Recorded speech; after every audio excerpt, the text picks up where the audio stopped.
You've triggered something in me that I'm glad you brought up This because is good. This is good. Yeah. How do you feel? All right, here's how I feel. The United States of America just won their World Junior Hockey Championship, first time they've ever gone back to back. Yep. I think it's not even a argumentative point now. I think it's very clear that the USHL, the development system that they have in the United States, has surpassed that of Canada's development leagues. Mm-hmm. I don't think that's even a question anymore. And we've talked at length about the concessions that the NCAA has made as far as allowing Tier 1 junior players. Like there's been a huge shuffle. Now, in saying all that, and I predicted this about a decade ago, that Canada was getting very reminiscent of what the old USSR playbook was. We all play from coast to coast, from top to tip to bottom to top. We all play the same system. And when we bring our best players together, they all know the system. We play the same system and we win, period. Canada got into that situation where we're teaching the same system across the board. Everyone's on the same page, and this is how we're going to dominate.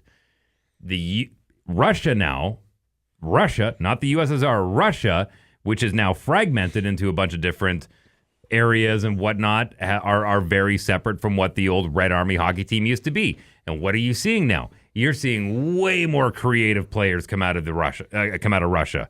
Way more creative players come out of Kazakhstan and all of these places that have been forgotten. Guys that were just throwing a puck, go to the backyard, figure it out. That's where some of our best Canadian hockey players came from when it comes to the United States. And their day will come where they will get to uniform and their system will get figured out. But right now, when it comes to goaltending, Russia. And I even remember I can't remember who the gentleman was that you were talking with. You did a sit down with a Jamie goalie Phillips. coach. Jamie Phillips. No, it wasn't Jamie Phillips. It was one of the goalie coaches. Derek Bujan, Pascal Villana. One of them. Talking about how Scandinavian goaltenders were having their heyday. Mm-hmm. I think that page is now turning over to Russian goaltenders. For the youth, though. So yes. It's so interesting. And I've called it for a while. Like, you are seeing the repercussions of the scandemic, because right now, the 16 to 20-year-old kids that are playing for Team USA, Team Canada, Russia, rewind 4 years ago, 5 years ago, that's the 11 through 15-year-olds. Those were the ones that were the most affected when they shut down the rinks during this imaginary pandemic. And that's why you're seeing Canada goaltending not be as good. The players are not as good. And this is just the beginning of it. You haven't seen the full effect of this for the next 3 to 4 years, where the U.S., which was wide open for the most part during that time, is going to dominate Canada, and Canada's going to continue to fall behind the Russians as well. They're dominating.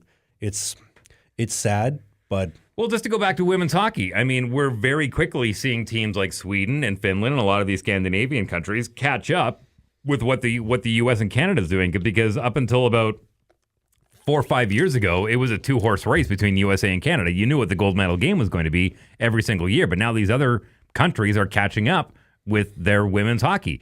Same thing is happening in a lot of the junior ranks, where they're developing players in different ways, and there's been no model that has said this is the one, because it just seems to be a revolving door.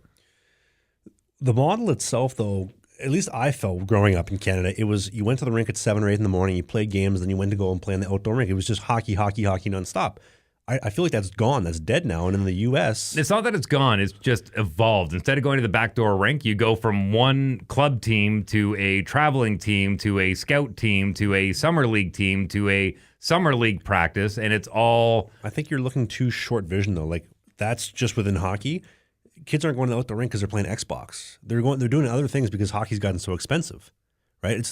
Hockey in Canada is an elitist sport. Of course it is. If you're not making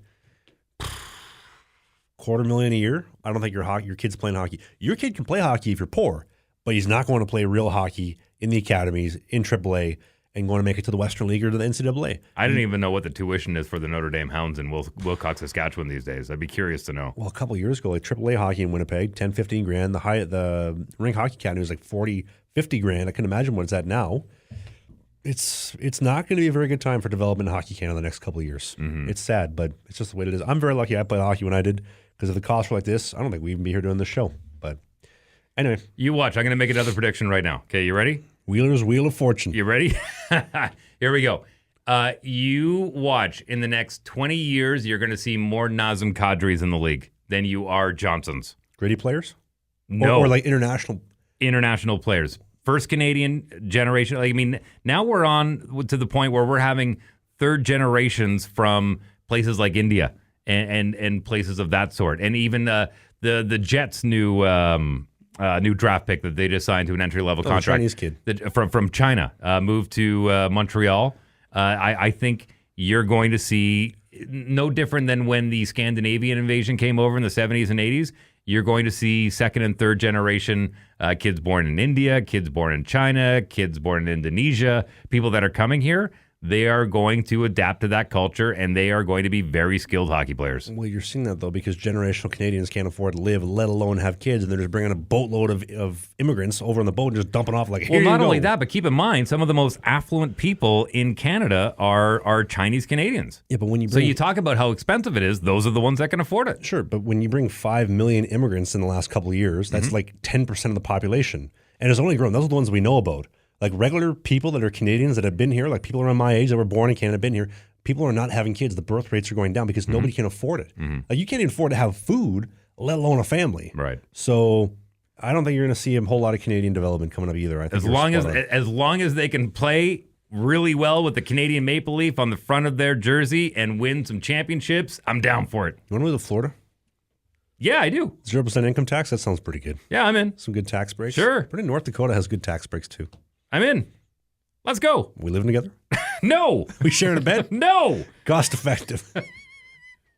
So Candace, me and Dave are going to be moving in together. We're saving. Okay. Anyway. All right. You want to get to our cut of the week? Yes. Hey, more hockey content. It's might be old, it might be new, it might be a full episode, it might be a half episode, but you can click these boxes because who doesn't like clicking boxes?